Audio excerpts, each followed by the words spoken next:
Everyone, welcome back to the channel. कैसे हैं आप लोग? मैंने पिछली आपको 2 स्टोरी सुनाई थी, लेकिन एक ही स्टोरी थी, उसको 2 पार्ट में सुनाई थी। और आज मैं आपके साथ एक और स्टोरी शेयर करने वाली हूँ जो कि बिल्कुल रियल है। बट इस बार किसी इंसान के नहीं बल्कि भूत के बारे में है। और ये सच में जेन्युइन है, लाइक मैं मजाक नहीं कर रही हूँ, मेरे साथ हुआ है ऐसा। मुझे ना ये नेगेटिव और पॉजिटिव एनर्जी बड़ी जल्दी अट्रैक्ट कर जाती है, बिकॉज हम बहुत दफ़े ऐसे घर में रहे हैं जिस घर में कुछ ना कुछ रहता है। हम रेंट पे रहते हैं तो हम मूव करते रहते हैं, तो हमें इस तरह के एक्सपीरियंस होते रहते हैं। लाइक मेरे को तो बहुत बार हुए हैं। तो इस बार की जो स्टोरी है वो बिल्कुल ये मत सोचना कि मैं मतलब लाइक कोई फेक कहानी सुना रही हूँ, ऑफकोर्स रियल है। तो हम ना एक बारी मेकअप करने के लिए गए थे। मेरा काम ही यही है, तो मैं यही काम करने के लिए जाती हूँ। तो हम जहाँ पे मेकअप करने के लिए गए थे वहाँ पर हमें स्टे करना था। और जिन दीदी के साथ स्टे करना था, लाइक मैंने आपको पहले बताया था कि एक दीदी हैं जो अनमेरिड है, तो उनके घर पे हमें स्टे करना था। तो उनका ना अपना कोई घर नहीं है, ऐसे रेंट पे रहते हैं वो भी। तो वहाँ पे नोएडा में, गुड़गांव में, मतलब बहुत सारे ऐसे घर हैं जहाँ पे आपको रेंट पे ईजिली मिल जाते हैं। लेकिन जब वो मतलब रात के 12 बजे हम गए थे, हमारा काम ख़त्म हो गया था, हम रात के 12 बजे उनके घर गए थे। उससे पहले भी मैं उनके घर जा चुकी हूँ, लाइक फर्स्ट टाइम नहीं था वो, मतलब उससे पहले भी मैं गई हूँ। लेकिन जब मैं इस बार उनके घर गई, मुझे बड़ी नेगेटिव सी वाइब आई। जबकि ऐसा नहीं कि लाइट वाइट ऑफ थी, बट वो घर ही बड़ा अजीब सा था। मतलब जहाँ घुसते ही आपको ऐसी फीलिंग आती है कि यार कुछ something is wrong in that. तो वो वाली फीलिंग मुझे एकदम से आ गई थी। और जब हम घर के अंदर गए तो मैं थी, मेरे साथ मेरे सारे जितने भी हम 4-5 मेंबर थे आई थिंक, उसमें से एक गर्लफ्रेंड बॉयफ्रेंड थे। अब उनका नाम मैं आपको यहाँ पे नहीं लूँगी। तो वो दोनों, अब उसका नाम आप कुछ भी रख लो जो भी आपका दिल करे। एक गर्लफ्रेंड बॉयफ्रेंड थे, बाकी हम सब पूरी टीम थी। तो उनका एक रूम अंदर था, बाकी बीच में ऐसा हॉल टाइप का था और पीछे बैल्कनी थी। इस तरीके से था घर बना हुआ।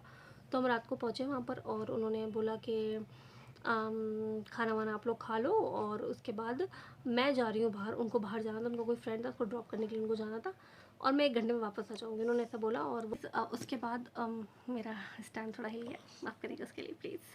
तो उसके बाद क्या हुआ कि वो दीदी चली गई और मैंने कहा कि मुझे बहुत भूख लग रही है, और मेरे को ना बाहर जब मैं कहीं जाती हूँ तो मेरे को घर का खाना, मतलब अपने हाथों का खाना मुझे बहुत पसंद है। मतलब अपने हाथ का या फिर अपनी बड़ी बहन के हाथ का।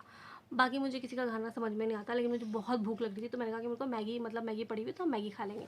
तो मैं गई उनके किचन में मैगी बनाने के लिए। अब ये पीछे जो गर्लफ्रेंड बॉयफ्रेंड है वो लोग पीछे रूम में बैठे हुए हैं अपना आराम से, और मैं किचन में गई। और किचन में जाके जब मैं मैगी बना रही थी, मुझे ऐसा लगा जैसे कोई मेरे पीछे हो। लाइक लिटरली मुझे ये फीलिंग हुई कि कोई मेरे पीछे खड़ा है। और मैं 2 मिनट के लिए ऐसे, मतलब मैंने ऐसे मुड़ के देखा, मुझे मुझे ऐसा लगा जैसे कोई आया है। तो मैंने उनसे पूछा कि मतलब तुम भी लोगी क्या, तुम्हें तुम्हारे लिए भी एक्स्ट्रा बना दूँ क्या? जब कोई रिस्पॉन्स नहीं मिला मेरे को 2 मिनट तक, तब मैंने ऐसे टर्न करके देखा कि मतलब सच में कोई है या मेरा वहम है। वहाँ पे कोई नहीं था। एंड मुझे तब ऐसी फीलिंग आई कि भैया कुछ तो इस घर में है। अच्छा, यूजुअली मैं पहले डर जाती थी इन सब चीज़ों से, लेकिन अभी मतलब इतनी बार ये सब हो चुका है कि मेरे को डर नहीं लग रहा। मतलब क्योंकि आप जितना इन सब चीज़ों से डरोगे ना, ये चीज़ उतनी ज़्यादा आपको फॉलो करती है, तो आपको डरना बिल्कुल भी नहीं चाहिए। तो मैं डरी नहीं। उसके बाद फिर मैंने मैगी वगैरह बनाई, मैगी मैंने खाई। एंड जब अब सोने की बारी आई है, तो सिर्फ ना कि सिर्फ मैं, और ये बात मैंने अब तक किसी के साथ शेयर नहीं करी थी कि मुझे ऐसी कुछ फीलिंग आ रही है। वहाँ पे जो गर्लफ्रेंड बॉयफ्रेंड थे, उनका जो उसका जो बॉयफ्रेंड था, उसके पास किसी की कॉल आई। वो हिंदू थे और मैं मुस्लिम हूँ। तो उनके पास किसी पंडित जी की कॉल आई, जिन्होंने उसको बोला कि तू कहाँ पर है। तो उसने बोला, बताया कि मैं काम से आया हुआ ऐसी ऐसी जगह पे। उन्होंने कहा कि बेटा वो घर, जिस घर में तू रुका हुआ है ना, वो घर सही नहीं है। आप यकीन मानोगे, और जब मैंने ये लाइन सुनी, तब मतलब मुझे जो फीलिंग आ रही थी वो बिल्कुल सच थी, मतलब एकदम रियल थी वो। तो उन्होंने कहा कि जिस घर में तुम रुके हो वो घर बिल्कुल भी सेफ़ नहीं है, तो जब अगर तुम हो सके तो अभी निकल जाओ। और अगर नहीं निकल सकते हो, इफ़ इन केस कि तुम बाहर नहीं निकल पा रहे हो, तो तुम अपने पास एक नाइफ़ रख लो, मतलब एक लोहा रख के अपने पास ऐसे करके सो। अब तो वो डर गया बहुत बुरी तरीके से। उसने हम बहुत ज़्यादा डर गया, और मैंने उसको बोला कि मुझे भी सेम फीलिंग आ रही है, इस घर में कुछ तो सही नहीं है। तो उसने कहा कि भैया मैं तो अलग नहीं सोऊंगा, मुझे तुम लोग यहीं पे सुला लो, मुझे बीच में ही सोना है।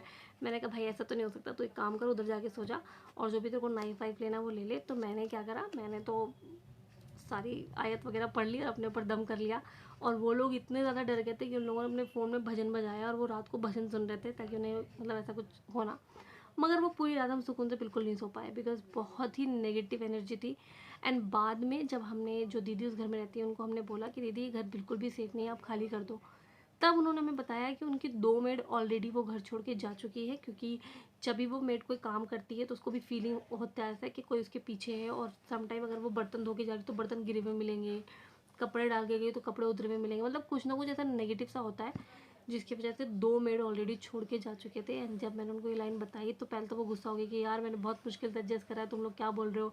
मैंने कहा ये सच है, अगर आप अपनी भलाई चाहते हो, वैसे तो अगर कुछ हो गया आपके साथ तो क्या होगा सोचो, तो खाली कर दो उस घर को। ओके तो वो रात बहुत मुश्किल थी हम सब के लिए, बिकॉज हम सब बहुत ज़्यादा डरे हुए थे। एंड उस घर में इतनी ज़्यादा नेगेटिव एनर्जी थी कि सिर्फ दिन तो छोड़ दो आप, जब मॉर्निंग का टाइम हुआ और हम लोगों को तकरीबन 9-10 बजे वहाँ से निकलना था, 9-10 बजे तक भी वो घर बहुत भारी लग रहा था।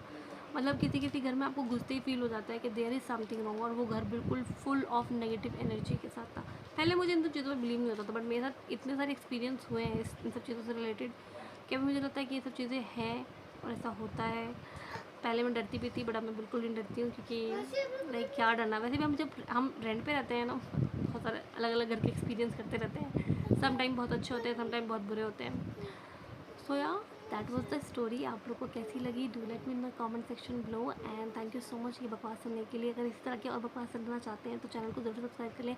मैं मिलूँगी आपको अपनी किसी और वीडियो में। अगर आपके कोई और सवाल हैं तो आप कमेंट में कर सकते हैं, हो सकता है मैं उसका जवाब दे दूँ।